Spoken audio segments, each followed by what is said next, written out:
Well, look, when we look out at the world, Samir, we look for partners. We don't look for preachers. Particularly preachers who don't practice at home what they preach abroad. And I think some of Europe is still struggling with that problem. Some of it is changing. So, the issue for us, I mean, in many ways, Europe, I think, has entered a certain zone of reality check. Now, whether they are able to step up to it or not, it's something we will have to see.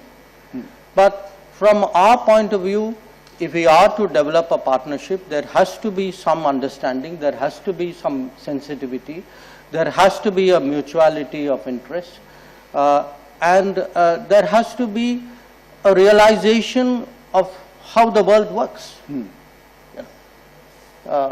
And I think these are all work in progress to differing degrees with different parts of Europe. So some have moved further, some a little bit less. So at home, to get people to understand that we have now reached a size and a stage where almost anything consequential that happens in any corner of the world matters to us. And you know what, if we are setting up a research station there, or if we have a policy, or a few years ago we passed legislation on Antarctic, we created a Indian Antarctic Authority. These are not just scientific initiatives. I mean, they are obviously, but there is a larger importance to what is happening here, especially the Arctic. And in a interesting way, I think the controversies of the last few months, not just in India, I think it has brought out to the lay person the significance actually of the Arctic, and people write learnedly and talk learnedly about this today, which they wouldn't have done 6 months ago. So, in a paradoxical way, the shifting, the sharpness of the geopolitics and the geoeconomics actually has brought attention and created an awareness. Now, what should we be doing? Again, I put it to you that whatever we seek to do, or we hope will happen in respect of Arctic, will be a function of what is happening in the world. I mean, countries are not going to do one kind of diplomacy on every other issue and a different kind of diplomacy on Arctic. So what is today happening in the world? Because you can't divorce the future of the Arctic debates from the direction of the world. I think you are having interest, because President, you brought it up, I mean, a United States which has a dramatically different position. And it has a dramatically different position actually again for two very ostensibly contradictory reasons.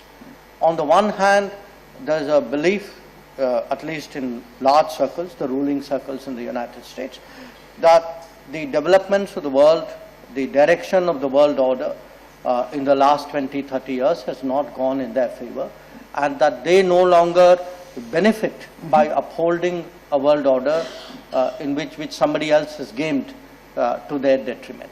But there's the other side of it. The United States is also today much more self-sufficient than it has been for a long time. Self-sufficient in energy, self-sufficient, interestingly, the US today, there is immigration is part of the debate, but the US is really looking at rebuilding using technology and a certain level of manufacturing as a game changer. So the combination of what they believe are better resources, greater creativity, their technology leads. So you have both a disenchantment with the past and a promise of the future, which say where the US says, the rest of you who used to be with me? Well, you know, I've now done a cost benefit and maybe you don't look so good now. So I am willing now to navigate a world much more on my own. Now, if you look at the number 2 economy of the world, they were pretty much doing that anyway, because that has been part of their history and their tradition and their politics. Now, when you come to Europe, I think Europe has a real predicament on its hands. A few years ago, say 5 years ago, Europe thought it had an optimal positioning, that, you know, between energy from Russia, the Chinese markets and American security, it looked all very neat. Each part of it today is under stress, to put it very politely. Now, on top of it, you know, Europe had a selective belief in the indivisibility of the world. When it liked the world to be connected, they believed in indivisibility. When it didn't, there was a fortress Europe. So what has happened is Europe is today under pressure to change, because the realities of multipolarity are dawning on it. I think it's still not adjusted and absorbed it fully. United States has dramatically changed position. The Chinese are doing what the Chinese were doing. Russia has, again, you know, Russia's connection with the Arctic, you know better than me. I mean, they have built it into their history, I would say almost their folklore, in a way. So we are going to see, in a sense, arena or a domain of contestation, which is not going to be easy to recall. Now, this is not unique. I mean, we are going to see it in space, we're going to see it underwater, we're going to see it in AI.